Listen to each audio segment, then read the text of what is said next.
Saúde os irmãos que estão na live também, que estão acompanhando de casa. Deus abençoe os irmãos e bom dia para todos, né? Não dá para começar o dia sem bom dia. Que culto maravilhoso, irmãos, como é bom adorar a Deus. O engraçado é que... Engraçado não, isso foi força de expressão, né?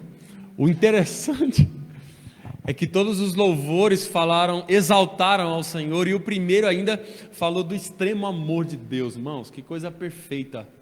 O amor de Deus é incomparável, inconfundível, né? E isso a gente não precisa nem tentar explicar muito, porque o amor dele, ele se expressa a cada dia nas nossas vidas.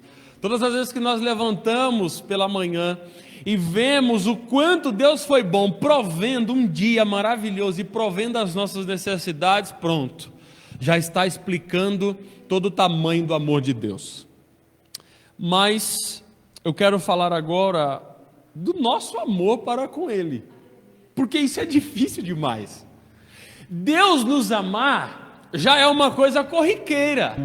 Ele nos ama antes mesmo da eternidade. Porque pensando nisso, pensando em externar o amor dele, ele criou os céus, criou a terra, criou a nós, a imagem e semelhança dele, e disse: filhos e filhas, estarei com vocês até a consumação dos séculos. O amor dele já está aí. Mas e o meu amor para com ele? Como é que fica? Como é que eu consigo expressar o meu amor para com ele?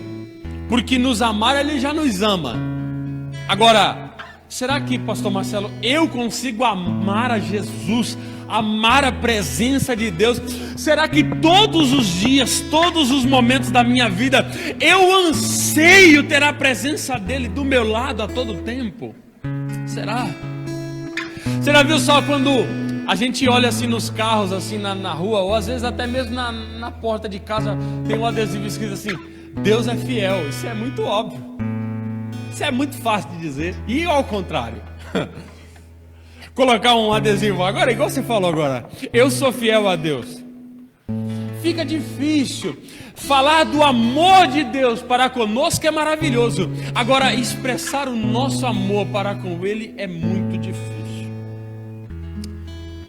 Eu quero que você abra a tua Bíblia no primeiro texto, que está no livro de Lucas, capítulo de número 22, do versículo 54 até o 62. Oh glória! Que coisa boa, irmãos.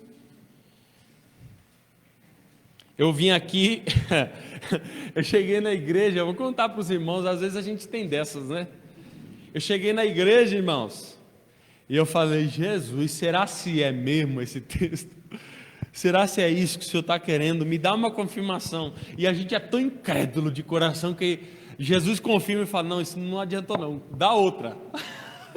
E aí ele vai assim, né? Deus é tão paciente, irmão. E Deus, ele me confirmou no primeiro louvor e foi confirmando nos próximos. Eu falei: é isso mesmo, então. Diz assim o texto do livro de Lucas, capítulo 22, versículos 54 ao 62. E prendendo-o, levaram-no à casa do sumo sacerdote, enquanto Simão seguia a certa distância. Presta atenção. Jesus estava sendo levado e Simão Pedro estava um pouco distante deles, né? Depois, acendendo eles uma fogueira no meio do pátio, assentaram-se em torno dela e Simão também sentou entre eles. Uma jovem, ao vê-lo sentado junto ao fogo, observando-o atentamente, disse: esse também estava com ele. Mas ele negou, dizendo: mulher, eu não conheço não. Um pouco depois, ao vê-lo o outro, lhe disse: também tu és um deles. Mas Cefas disse: eu não sou. E depois de uma hora, outro o contradizia, dizendo: em realidade, também você estava com ele, porque ele também é galileu. E Simão Cefas disse: homem, não sei de que você está falando. E imediatamente, enquanto ele estava falando, o galo cantou. Então Jesus virou-se e olhou fixamente para Cefas, e Simão se lembrou. Jesus não precisou falar nada. Jesus olhou fixamente para ele, e Simão se lembrou da palavra que nosso Senhor lhe dissera: antes que o galo cante, tu me negarás 3 vezes. Então Simão saiu e chorou amargamente. Que forte esse texto, irmãos. Quer ver só como é que Jesus agiu depois disso tudo acontecer? Abre no livro de João, no capítulo 21, do versículo 15 ao versículo 19.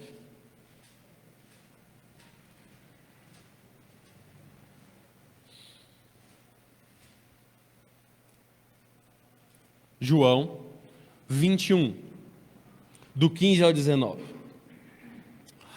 Ao terminarem eles a refeição, Jesus perguntou a Simão Cefas: Simão, na tua Bíblia, não está aqui, mas na tua Bíblia deve estar escrito Bar Jonas, né? Simão, filho de Jonas, tu me amas mais do que estes? E ele lhe respondeu: sim, meu senhor, tu sabes que eu te amo. E Jesus lhe disse: então apacenta as minhas ovelhas.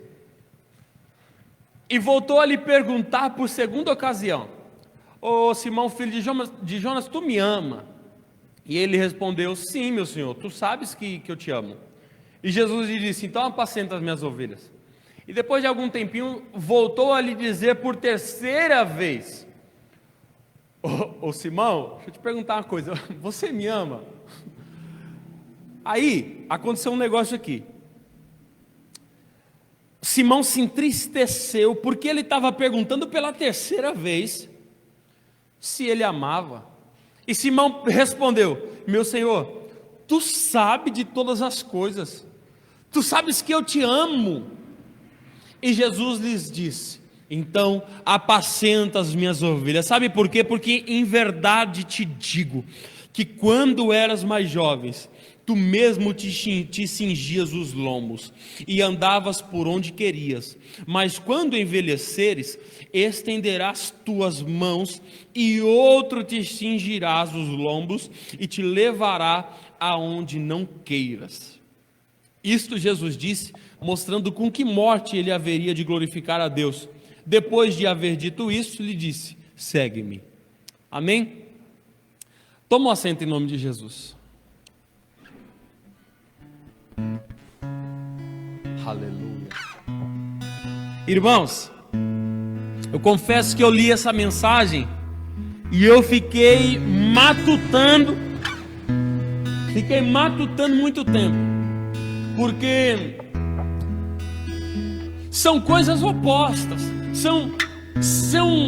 são momentos, eu posso dizer assim, é uma conversa totalmente oposta, totalmente contrária.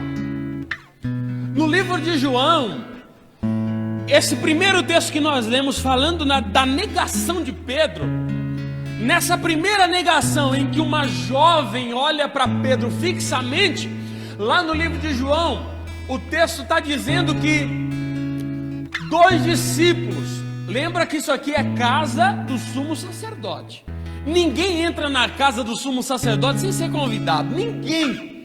E os 2 discípulos que estavam com Pedro, os 2 eram íntimos do sumo sacerdote, então eles entraram de primeira mão, por isso que Pedro estava um pouco distante deles. Os 2 discípulos entram, mas quando os 2 discípulos entram, falam: peraí, cadê o Pedro? Ô Pedro, aí eles lembraram que aqui é a casa do sumo sacerdote, e na porta tinha uma moça recepcionando o pessoal que entrava.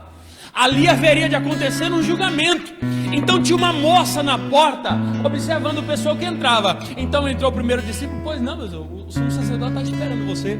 Ele entrou, o segundo, ele: ô rapaz, tudo bom? O sumo sacerdote já perguntou mesmo se você viria. Quando Pedro estava entrando, ela já falou: para, quem que é você? Ele: eu sou o Simão Cefas, estou junto com os meninos aí. Não, mas você não conhece o sumo sacerdote? Não, eu não conheço. Então, você dá uma guardadinha aqui que eu vou ver se o teu nome está na lista.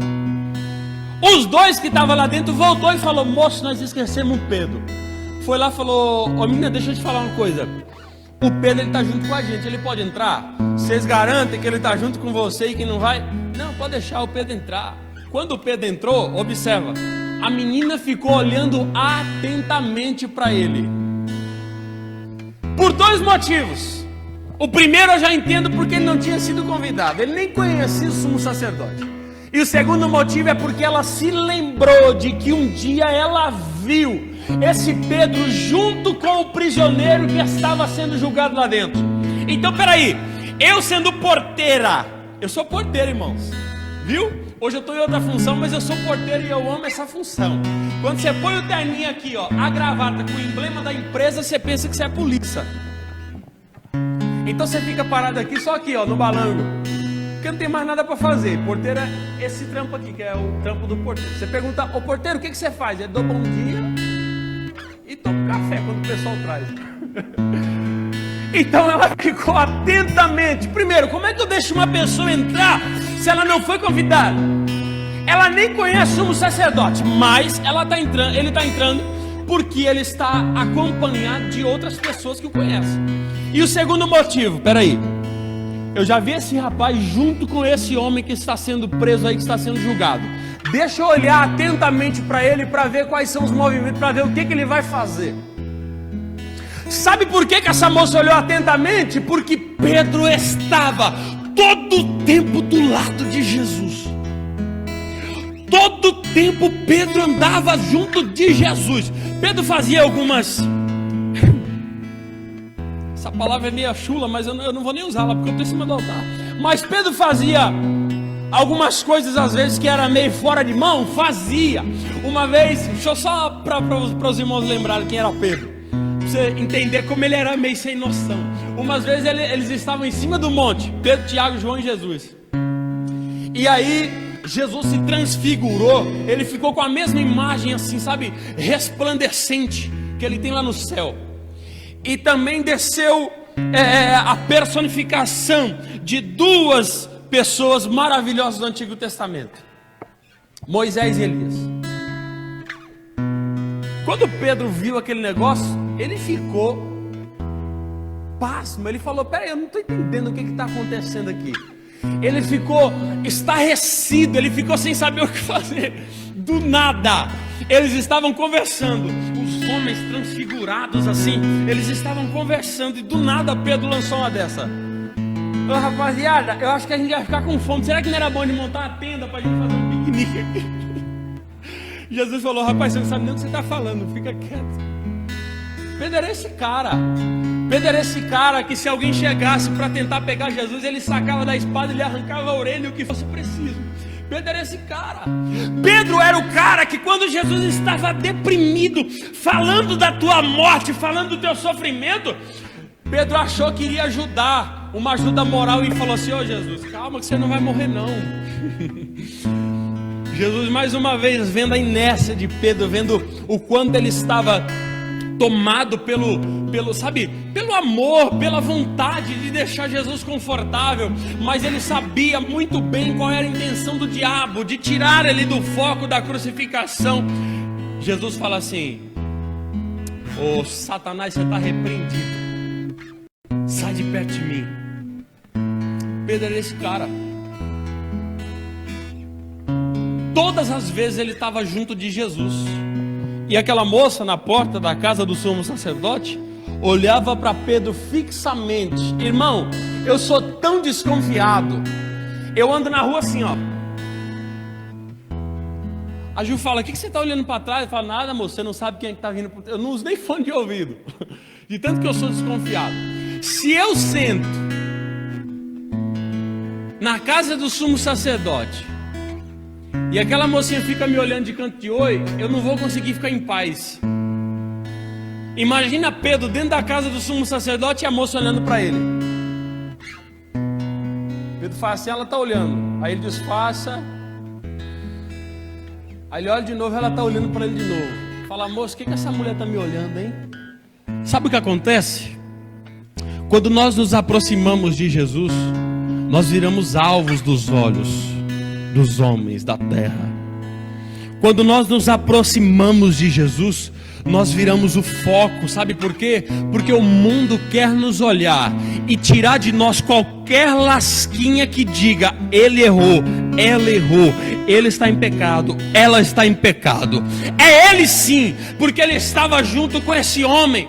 E aí Pedro, ele nega Jesus uma vez, ele erra. Ele estava sendo alvo dos olhares daquela jovem, que ainda não tinha falado nada, só estava olhando, mas ela torna pública aquela informação, e todos agora viram os seus olhos para Pedro. Deixa eu te fazer uma pergunta. Pedro, ele tinha uma opção. Ele tinha a opção de não andar com Jesus e passar desapercebido. Talvez aqueles dois discípulos que eram conhecidos do sumo sacerdote não tinham tanta intimidade com Jesus assim, e nem todas as vezes estava frequentando o mesmo lugar. É por isso que eles tinham carta branca. Mas Pedro, que todo o tempo estava junto de Jesus, não passou desapercebido. Ele tinha duas opções: ou ele deixava de andar com Jesus e passava desapercebido e tinha carta branca, ou ele continuava andando com Jesus e virava alvo dos olhos julgador do mundo. Pedro fez a sua escolha. Eu vou ficar do lado de Jesus até a morte. Jesus, seja na vida ou seja na morte, eu nunca te abandonarei. Ele fez uma escolha. Ele fez. Você teve o poder de escolha, irmãos. Eu tive o poder de escolha. Um dia eu andei longe de Jesus e os olhos das pessoas passavam desapercebidos. E eu vou até além.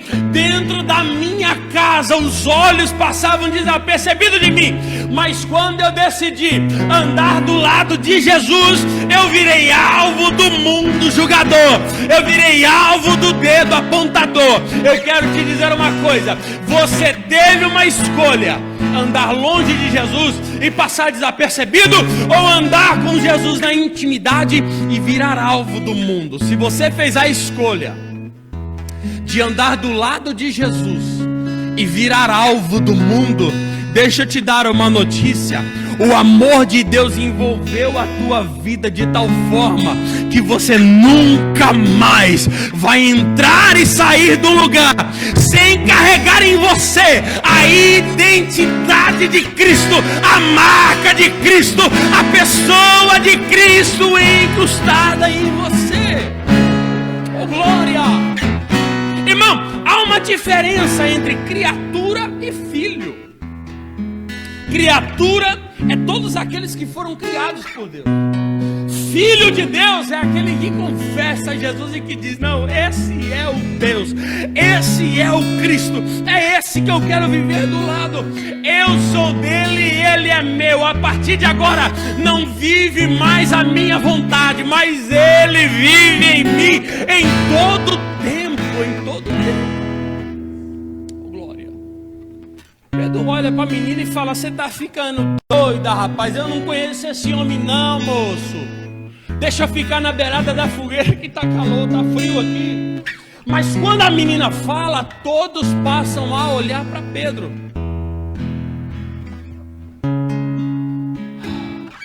Que coisa linda isso aqui, irmãos.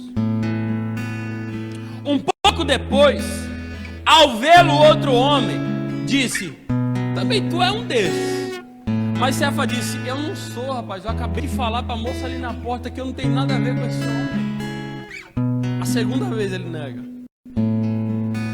Depois de 1 hora, outro o contradizia dizendo: em verdade também este estava com ele, porque ele também é galileu. Olha só, deixa eu salientar uma coisa aqui. Jesus, ele recebeu muita zombaria durante o ministério por conta do sotaque dele, pela forma que ele falava. Pela forma que ele falava. Veja bem como é que Jesus trata Pedro aqui no livro de João. Jesus fala assim: Cefas Bar Jonas. Ele queria dizer Cefas, filho de Jonas, mas ele usou a palavra Bar, que nós conhecemos, que é a tradução para filho. Mas aqui é um detalhe: Jesus, ele veio de Nazaré. Jesus, ele veio da parte de cima de Israel. E alguém perguntava assim: será que pode vir alguma coisa boa de Nazaré? Nazaré era conhecido como um lugar miserável, onde tinha defeituoso, onde tinha gente pobre, ribeirinha. Jesus, ele recebia zombarias por isso. Então quando Jesus fala Cefas, Bar Jonas, ele estava usando uma tradução aramaica para dizer filho de Jonas. E essa linguagem se usava mais na parte norte de Israel. Na parte sul de Israel, onde os irmãos falavam mais o hebraico e não o aramaico antigo, eles diriam, Jesus diria Cefas, Ani de Jonas. Ele usaria uma outra palavra, mas pelo sotaque dele se entende que Jesus era galileu e vinha do norte de Israel. E agora Pedro estava sendo conhecido pela mesma característica. O homem disse: ei, você também é um deles, porque você também é galileu. Irmãos, deixa eu te contar uma coisa. Estar perto de Jesus significa pegar os trejeitos de Jesus. Estar perto de Jesus significa fazer quase que a mesma coisa. É a definição da palavra cristão. Eu sou imitador de Cristo, eu sou embaixador de Cristo, eu sou um homem que trago a pessoa de Jesus a todo mundo. Eu imito a Jesus, eu ando como Jesus, eu sou como Jesus. Irmãos, deixa eu te contar uma coisa: andar perto de Jesus me faz ser parecido com Jesus. As pessoas precisam ver em mim uma diferença. As pessoas precisam ver em mim uma diferença entre eu e entre as outras pessoas que não servem. Precisa-se haver uma separação de identidade. Como é que eu vou trabalhar? Como é que eu vou para o meu trabalho? Como é que eu vou para a escola? Como é que eu vou para o meio dos meus parentes e as pessoas não vêem uma diferença em mim? Que cristianismo que é esse? Que eu me igualo a todos? Irmão, eu não estou falando de vestimenta. A Bíblia ordena que nós andemos de forma decente, que nós andemos de forma recatada, mas ela não estipula aqui que tipo de roupa que eu devo vestir. Eu estou falando de identidade de vida. Quer que eu te dê um exemplo? Pegue para você ver o exemplo de uma pessoa que está com um problema no casamento e veja só ele pedindo conselho para um amigo ímpio. O amigo vai falar: rapaz, você é novo, cara. Essa vida aí, meu, brigueiro pra quê? Mulher tem um monte. Você pode viver um negócio diferente. Chega. Meu, vamos fazer o seguinte: vamos sair. Você vai vamos passar um fim de semana aí, você vai ficar tranquilo, você vai esquecer os seus problemas, você vai voltar para casa tranquilão. Agora pega esse mesmo homem pedindo conselho para um homem que tem a identidade de Cristo, que ama a tua esposa como Cristo amou a igreja. Rapaz, eu tô cheio de problema aí, ó. Eu preciso, sei lá, cara, eu preciso de um conselho. Você não consegue me dizer nada, não? Ó, deixa eu te falar uma coisa. Não importa o que está acontecendo na tua casa, quem tem que sair da tua casa é o espírito de discórdia. Jesus tem vida nova para o teu casamento. Insista no teu casamento, as coisas vão mudar. Esse irmão que tem identidade de Cristo vai até dar umas dicas para acontecer umas coisas diferentes, para você conseguir sair da rotina, mas ele vai tentar te dar uma solução. Entendeu? Nós precisamos ser diferentes nas atitudes, nas palavras, nas ações. Quando alguém falar comigo, precisa sentir o Espírito Santo de Deus, precisa ver que eu carrego Cristo na minha vida. Eu preciso falar como Cristo falava. Ei, esse homem também é um deles, porque ele também fala como Galileu. Irmãos, eu preciso carregar em mim a marca da pessoa de Cristo. Eu preciso disso. Eu costumo falar em casa. Às vezes eu estou conversando com a pastora Ju e eu falo com ela, rapaz, imagina só, eu com 25 anos sem Jesus na minha vida. Irmão, você não tem noção do que seria a imundícia, o trapo na rua, se estivesse vivo ainda. Então eu preciso todos os dias de Jesus na minha vida. Eu ouvi uma frase um dia que eu achei fantástica: tudo que você vê de bom em mim é Cristo, e tudo que você vê de ruim em mim sou eu. Eu preciso de Jesus o tempo todo. Ele foi identificado assim porque ele andava do lado de Jesus o tempo todo. Ele aprendeu como curar. Ele sabia que ele precisava da presença de Jesus para que ele pudesse ter o poder de curar. Você encontra no livro de Atos dos Apóstolos o mesmo Pedro caminhando pelas ruas, e a sombra dele curava os enfermos, curava os cancerígenos, curava os leprosos, porque ele tinha a identidade de Cristo e carregava em si o poder de Jesus na sua vida, irmãos. É desse Pedro que eu estou falando. Pastor, por que você está enaltecendo tanto a intimidade de Pedro assim, sendo que o texto que nós estamos lendo é de um Pedro que negou, é de um Pedro que eu posso até dizer que ele traiu, assim como Judas traiu. Veja bem, deixa eu posicionar uma coisa. Tem coisas que a Bíblia não vai te falar, tem coisas que não está explícita, mas está implícita, ou seja, está escondido, e você precisa olhar com muita calma. Jesus é a pessoa do bendito Deus que estava no meio desses homens, mas esses homens se amedrontaram uma vez que eles lembraram que Jesus iria morrer, e depois eles iriam ficar sem Jesus. Por quê? Porque para eles terem o poder de Deus, a força de Deus na vida deles, eles precisavam estar perto de Jesus. Lembra uma vez que um homem caiu endemoniado e eles foram expulsar, e um discípulo puxava daqui e o outro puxava dali, e o demônio não saía. Quando Jesus chegou, o demônio teve que se prostrar, sair, deixar aquele homem. Eles precisavam muitas vezes de Jesus perto deles. Pedro, ele já estava cansado espiritualmente.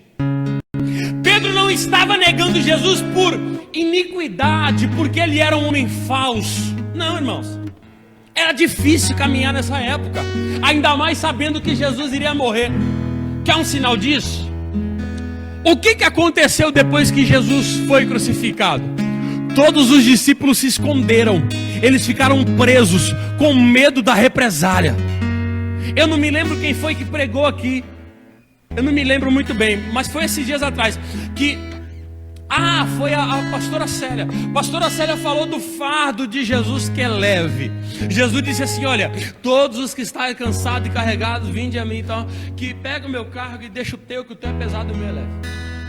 Sabe do que Jesus estava falando?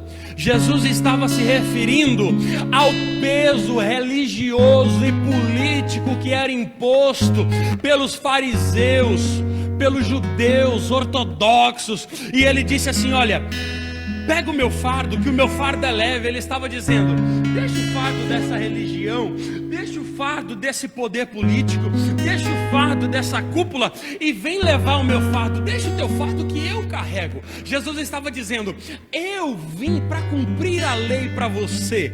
Agora você vai pegar o meu fardo, que é um fardo de graça, de amor, de regozijo, de felicidade, de alegria. Venha, deixa o teu fardo aí.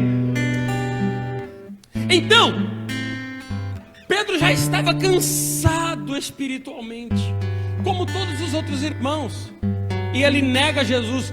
Pedro não estava preparado para passar uma pressão espiritual desse tamanho.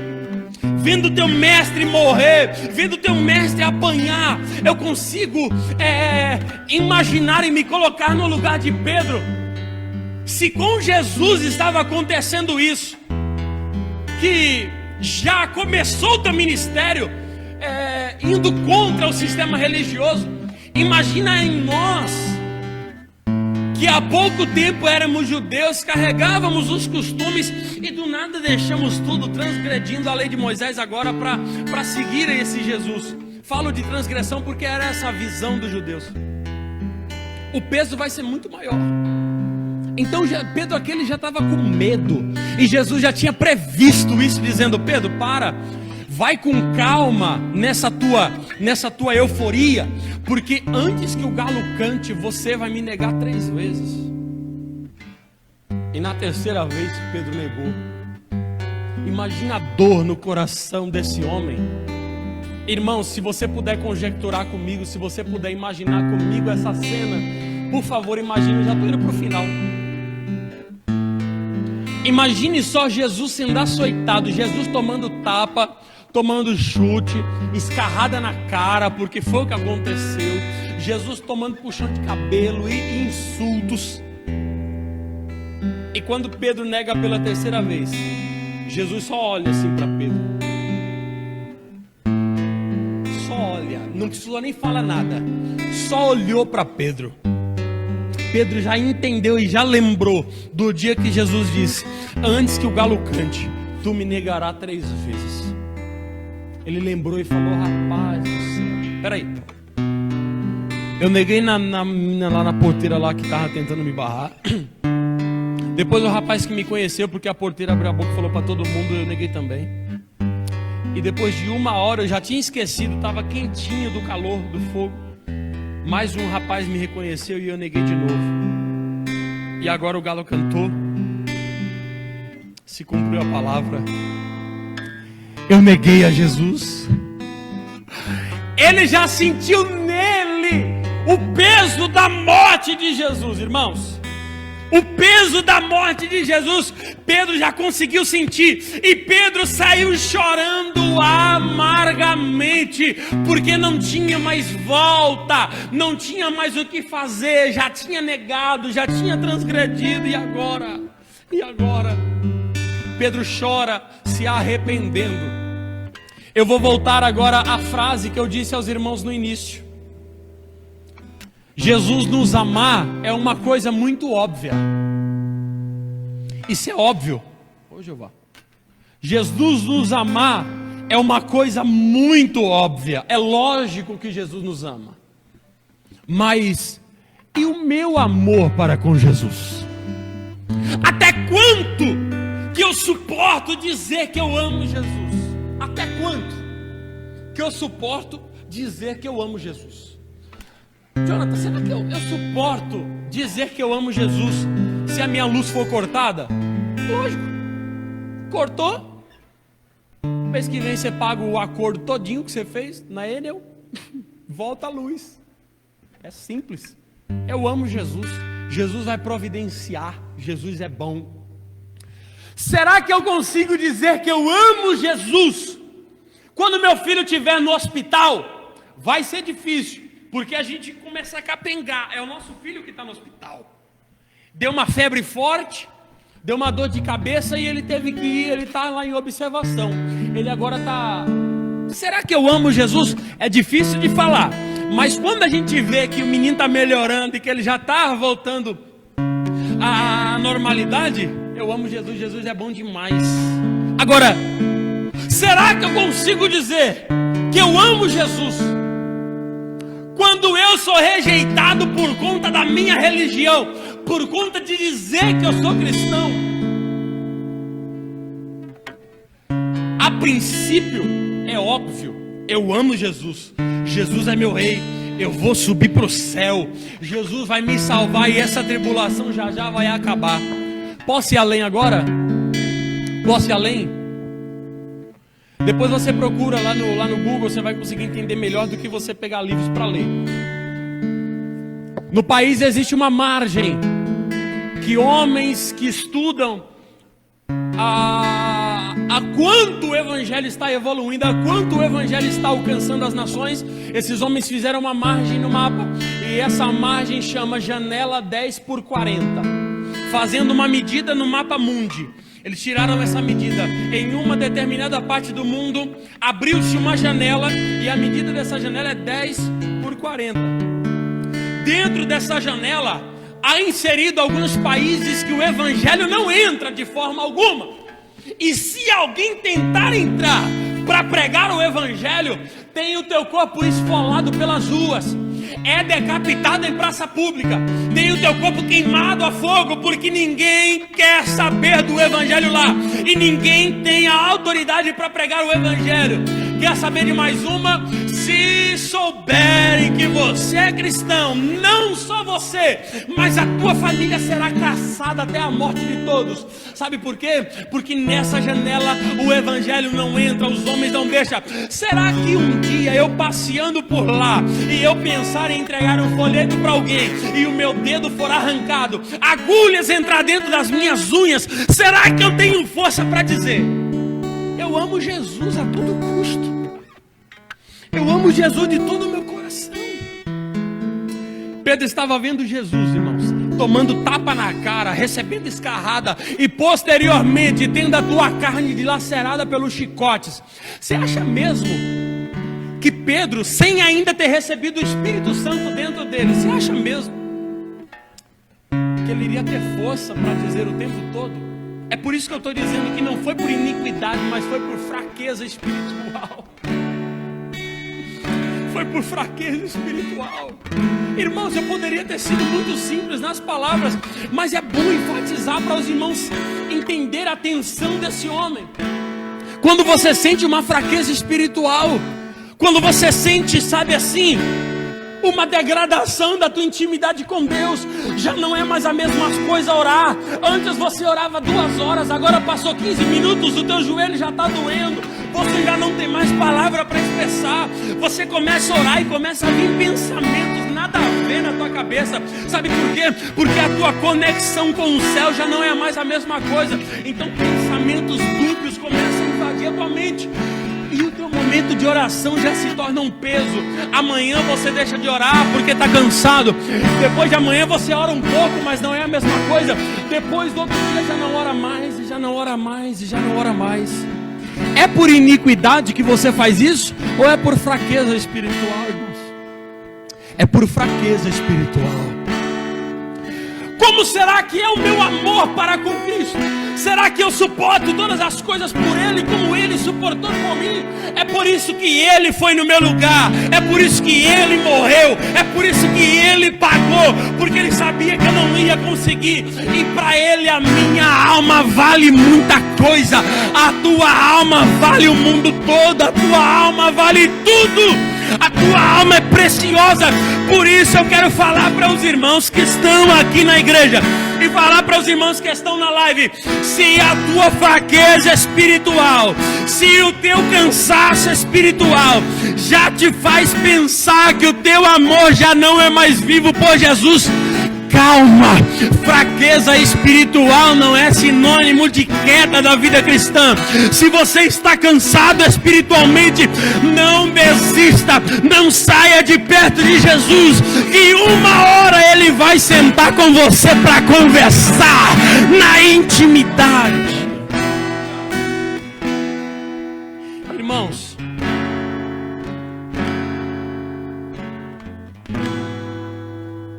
veja bem, Jesus já havia ressuscitado. Abra no segundo texto, a gente vai para o fim. Eu concluo agora. João, capítulo 21, versículo 15 ao 19. Pedro estava cansado. Pedro já estava cansado. Jesus morre.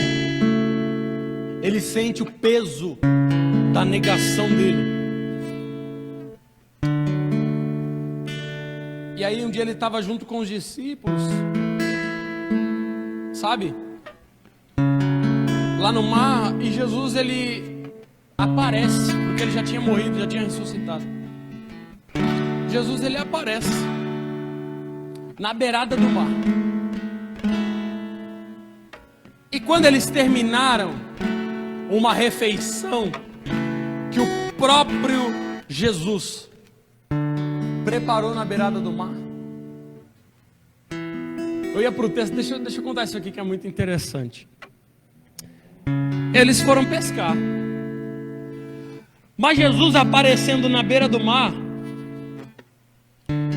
Jesus falou: puxa a rede, vai vir cheia de peixe, tal. Mas quando os homens chegam na beira do mar com o peixe para eles comerem, na beirada do mar já tinha peixe na brasa, já tinha peixe assado na brasa. Ué, a gente está acabando de dizer, não, mas Jesus já tinha preparado para eles peixe na brasa. Senta aqui, vamos comer, vamos jantar, vamos sentar junto. Imagina uma conversa dessa com Jesus ressurreto na beirada da praia, com peixe assado, feito por ele. Eu gosto sempre de fazer a menção de quando Elias estava cansado espiritualmente, num estado de quase depressão. E quando ele dorme, ele acorda, ele encontra perto da tua cabeça, na cabeceira, pão assado na brasa que os anjos trouxeram. E eu sempre gosto de imaginar como é que esses anjos assaram esse pão. Trouxeram pão na brasa para Elias. Isaías, uma vez, precisando de uma purificação nos seus lábios, porque ele falava palavrões, falava palavras torpes. Deus ordena que um anjo pegue um alicate e tire brasas debaixo do altar e purifique a boca de Isaías. Agora o mesmo Deus manda anjos trazer pão assado na brasa para Elias. Eu fico imaginando que alimento era esse. Um alimento direto do céu, pão, vida para Elias. Elias, você precisa de vida, você precisa de regozijo, Elias. Mas não é uma vida qualquer, é uma vida que sai debaixo do meu altar, Elias. Eu te dou alimento agora para você continuar essa caminhada que é longa, que é longa. Pedro, os discípulos estão comendo peixe assado na brasa por Jesus. Quando eles terminaram a refeição, acompanhe o texto, irmãos. Quando eles terminaram a refeição, Jesus faz a primeira pergunta. Pedro, Bar Jonas, filho de Jonas, você me ama, Pedro? Aí ele disse assim, Jesus disse assim, Pedro, você me ama perante esses? Perante esses quem? Perante os discípulos que estão aqui. E ele disse, Senhor, eu te amo. Você sabe que eu te amo. Aí Jesus disse, então apacenta as minhas ovelhas. Depois ele voltou dizendo, Pedro, aí ele disse simplesmente, você me ama? E ele respondeu, meu Senhor, tu sabes que eu te amo. E ele disse, apacenta as minhas ovelhas. Voltou a dizer na terceira vez, ô Pedro, você me ama? Aí o negócio foi diferente. Pedro disse assim, Senhor, tu sabes que eu te amo. Ele se entristeceu de grande forma. E ele falou, meu Senhor, tu sabes de todas as coisas. Tu sabes que eu te amo. Jesus então disse mais uma vez, apacenta as minhas ovelhas. Eu quero que você agora pense nas 3 vezes que Jesus falou. Parece que Jesus estava repetindo a mesma coisa, mas não estava. Nós encontramos 2 tipos de amor aqui. Ele falou 3 vezes. Eu poderia dizer que foi 3 tipos de amor, mas aqui foi só 2. O amor filéu e o amor agapau. Perceba uma coisa. No primeiro momento, Jesus disse, Pedro, você me ama perante esses? Esse é o amor filéu que Jesus estava perguntando. Sabe por quê? O amor filéu, ele fala de um amor de pessoa para pessoa, simultaneamente. Um amor de irmão para com irmão, de ser humano para ser humano. Então Jesus disse, Pedro, você me ama perante esses. Pedro se lembrando da primeira vez que ele negou, quando a mocinha viu ele lá. Pedro disse, Senhor, eu te amo, Senhor. Pedro, porque você me ama diante desses, apacenta as minhas ovelhas. Um pouco depois, ele voltou a perguntar, agora simplesmente assim, Pedro, você me ama? Pedro disse, é lógico que eu te amo, o Senhor sabe que eu te amo. Jesus estava expressando aqui o amor agapau, o amor com propósito e conhecimento, o amor entre o filho e o pai, e do pai para com o filho. Ele pergunta simplesmente para ele, você me ama, Pedro? É Claro que eu te amo, Senhor. Então, Pedro, já que você me ama com esse amor verdadeiro, com conhecimento e propósito, apacenta as minhas ovelhas. É diferente. Quando eu estou perto de Jesus, eu preciso amar os meus irmãos. Eu preciso também amar Jesus perante os meus irmãos, perante as pessoas, para as pessoas. E eu preciso também sentir o amor verdadeiro de Deus, que sai de mim para com Deus e de Deus para comigo. Mas para isso eu preciso ter intimidade. Às vezes você está fraco no espiritual e não consegue mais amar a Jesus de tal forma que os irmãos vejam que você ama. Ou você não consegue expressar o teu amor, esse amor verdadeiro de filho para com o pai e do pai para com o filho. Sabe por quê? Porque você está longe de Jesus e precisa voltar para o primeiro amor. Precisa voltar para a tua primeira posição de servo. Você está longe de Jesus, te traz fraqueza, e fraqueza te faz negar o teu ministério. Mas você está perto de Jesus, te traz ser o alvo do mundo que julga, mas também te faz ter amor o tempo todo por Ele, diante de todos. Diante de todos. Mediante essas duas ocasiões, Jesus diz: olha, então apacenta as minhas ovelhas. Veja só a terceira vez. A terceira vez Jesus diz: Pedro, você me ama? Pedro chora, ele se entristece e diz: Senhor, o Senhor sabe de todas as coisas, o Senhor sabe que eu te amo. Na primeira ocasião, Jesus precisava falar com Pedro e firmar o amor dele para com Jesus diante dos homens. Na segunda vez, Jesus precisava, porque ele sabia que Pedro agora estava totalmente arrependido. Era essa hora de Pedro expressar o amor por ele. Jesus precisava agora medir a temperatura do amor de Pedro em uma intimidade de Deus com ele, dele com Deus, de filho para pai. E na terceira vez, Jesus estava dizendo: Pedro, você me ama? Lembra quando Pedro negou Jesus pela terceira vez? O que aconteceu? Ele chorou amargamente, porque dentro dele abriu-se um buraco dizendo: eu neguei Jesus. Agora na terceira vez que Pedro fala que amou Jesus, Pedro se incomoda porque Jesus perguntou pela terceira vez. E ele chora, ele se entristece de novo e diz: Senhor, o Senhor sabe que eu te amo. Sabe o que Jesus estava fazendo? Firmando dentro de Pedro esse amor, para que nunca mais saísse dele.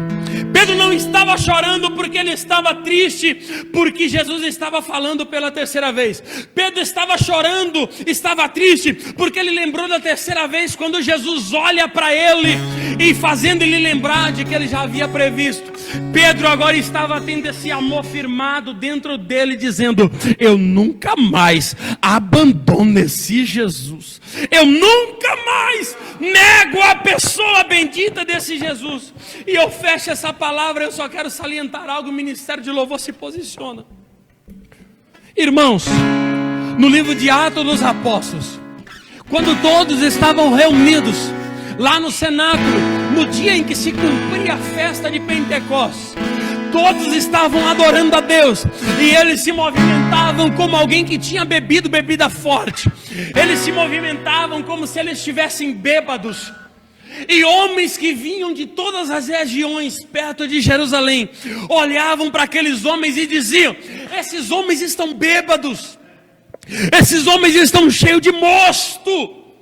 Pedro, com voz de ímpeto, levanta e diz: esses homens não estão bêbados, esses homens estão cheios do Espírito Santo de Deus, esses homens estão cheios da presença de Jesus. Não digam que eles estão bêbados. Pedro, como das outras vezes, não se ocultou. Ele levantou a tua voz de autoridade e mostrou para esses homens que Jesus era vivo no meio deles. Uma coisa eu tenho para te dizer: hoje Jesus veio para te dizer algo. Se você está triste, abatido e por algum motivo está deixando de anunciar a Jesus, calma, calma. Jesus conhece que isso não é por iniquidade do teu coração, Ele conhece que isso é por fraqueza. E se tem uma coisa que Jesus gosta de fazer, é fortificar o teu povo para continuar a caminhada cristã. Deus está trazendo força para você hoje, Deus está trazendo vida para você hoje, para que quando as pessoas chegarem te apontar, você diga: não importa o que você diz, eu errei sim, eu pequei sim, eu sou iníquo sim, mas uma coisa é verdade também: eu amo meu Jesus acima de tudo, porque Ele me fortifica para o amar.